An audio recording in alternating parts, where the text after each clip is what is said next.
Serangan rudal Rusia menghantam wilayah di Kiev, Ukraina, pada Minggu, 26 Juni 2022. Kejadian itu terjadi saat KTT G7 di Jerman sedang berlangsung. KTT dari 26 sampai 28 Juni ini dihadiri pula oleh Presiden Joko Widodo, Jokowi. Rombongan kepresidenan sudah tiba di Munich International Airport pada Minggu pukul 18.40. Rusia menyerang Kiev lagi. Rudal merusak gedung apartemen dan taman kanak-kanak, kata pimpinan bidang administrasi kepresidenan, Andriy Yermak, dikutip dari Reuters. Selain itu, seorang reporter Reuters yang berada di lokasi kejadian melaporkan, setidaknya 4 ledakan telah mengguncang pusat kota Kiev pada dini hari. 2 ledakan lagi terdengar di pinggiran selatan kota Kiev esok harinya. Ini merupakan serangan pertama di Kiev dalam beberapa pekan terakhir.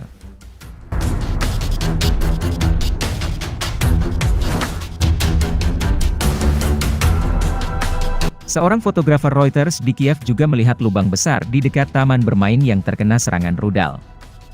Pimpinan aparat kepolisian Ukraina, Ihor Klimenko, melalui saluran televisi nasional mengatakan 5 orang terluka dan 1 orang tewas akibat peristiwa ini.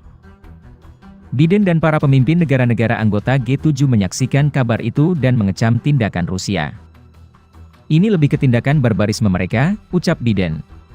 Barbarisme sendiri memiliki artian sebagai perbuatan yang tidak sesuai dengan tata aturan peradaban.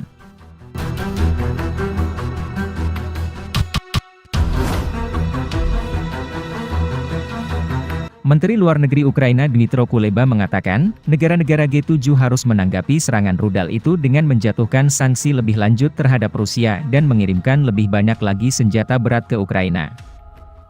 Jokowi datang ke G7 atas undangan langsung dari Organisasi Negara Perekonomian Termaju di dunia. Kendati bukan anggota, Indonesia hadir sebagai dalam kapasitas sebagai negara mitra G7. Setelah dari Jerman, Jokowi juga dijadwalkan mengunjungi Kiev, Ukraina. Namun, sampai saat ini tanggal pasti lawatan ke negara yang sedang dilanda perang itu masih dirahasiakan.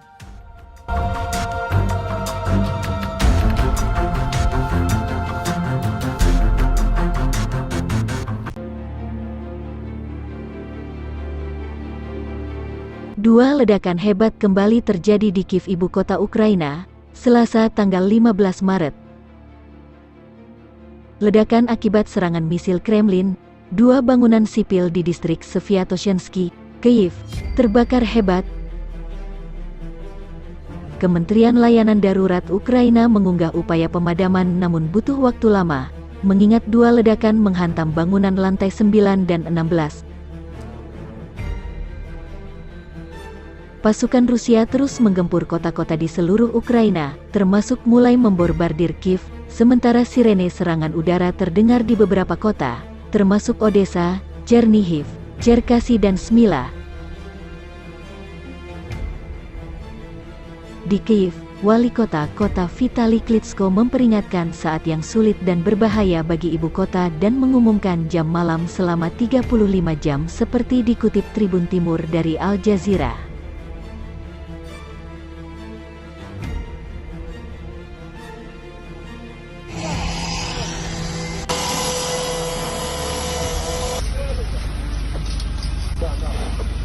Сюда на фасад, затягивай линию где-то рукава 3.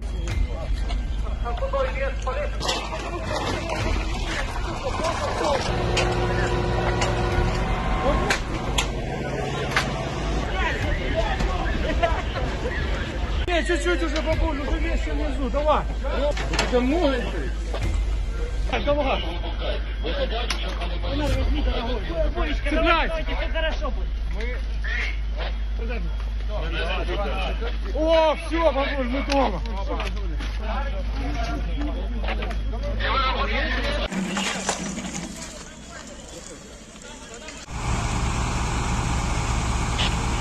До скорой. Вот ваши вещи. Мы отведем. Давай, забрал. Принимай. Принял? Да.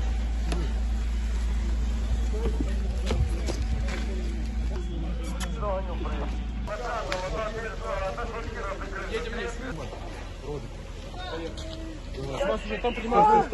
Не тримайтесь руками. Мы уже принимайте тут. Держите. Опускаем сверху.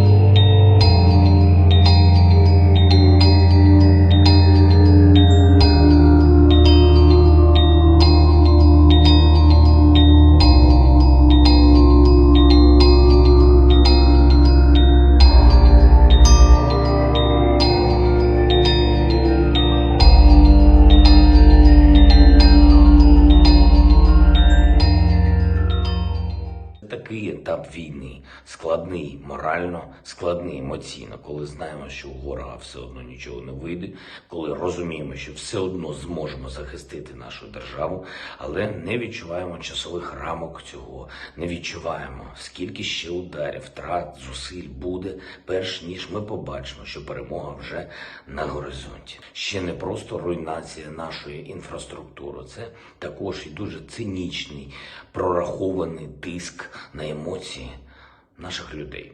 Але це не нас, а ми дотиснемо. Жодні російські ракети, жодні удари не здатні зламати дух українців, і кожна їхня ракета – це аргумент у наших переговорах з партнерами. От вже в понеділок братиму участь в саміті Групи Семи.